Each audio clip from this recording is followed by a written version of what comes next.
The UK's leading children's charity, the NSPCC, has warned the coronavirus lockdown is the highest period of risk for online child abuse it's ever seen, and they're preparing for a surge in online abuse. New research from the NSPCC found 23% of young people are particularly at risk because they display loneliness, unhappiness, a greater reliance on social media and crave attention. Well, we're joined now by Emily Costantas, CEO of the Safeguarding Alliance, which provides guidelines for child protection to organisations working with young people. Emily, thank you very much for joining us.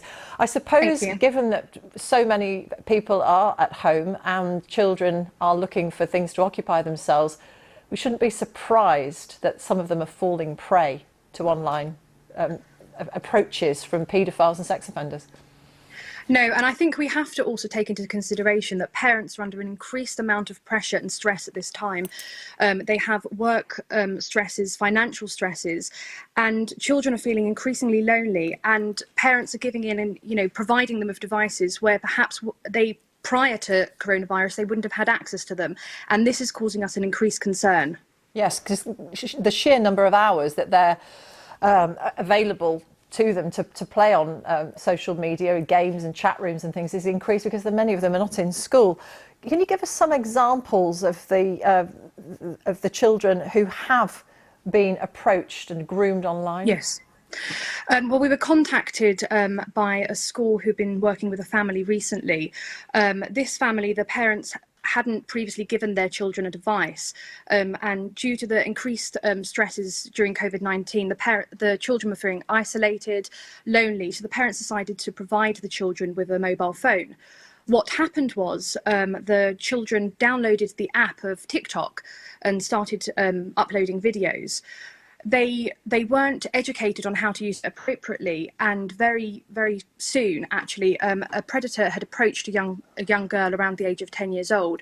Initially started sending her messages, adding flowers, liking her videos, but then actually invited her to go onto another platform whereby they shared photos.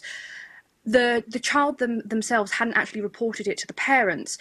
It was down to the child's friend who had reported it to their parents, who then contacted the other parent. But what this highlighted to us is that lots of parents are providing devices to their children, but it's about the education and how we educate those children to use them appropriately and to know who to contact if they're worried or concerned.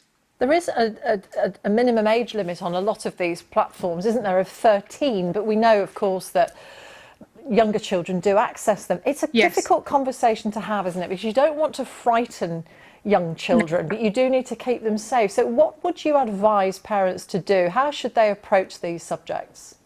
I think it's about having open communication with your children. Talk to them about the apps that they're using, and don't be scared to ask them questions and listen to what they have to say as well.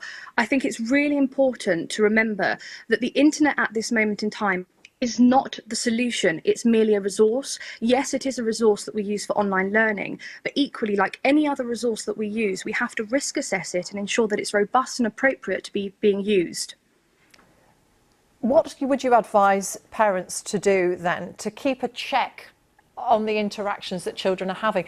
Because a lot of us don't want to go snooping, we want to be able to trust our children. But it's not the children who are at fault, is it? No, and I think it's about having open lines of communication between children. So not allowing the children to go off to an isolated room to use the internet. When you see them using the internet, so a phone, a tablet, a device, any form of device, ask them what they're doing, who they're talking to, and get involved. So if it is that they are using a TikTok app, ask them what are they doing on that app, and ensure that the security settings are all checked as well. I think that's really important. But the issue is, so many parents, this is new territory for them. They're not used to using such apps. So it's about educating parents as well as educating children.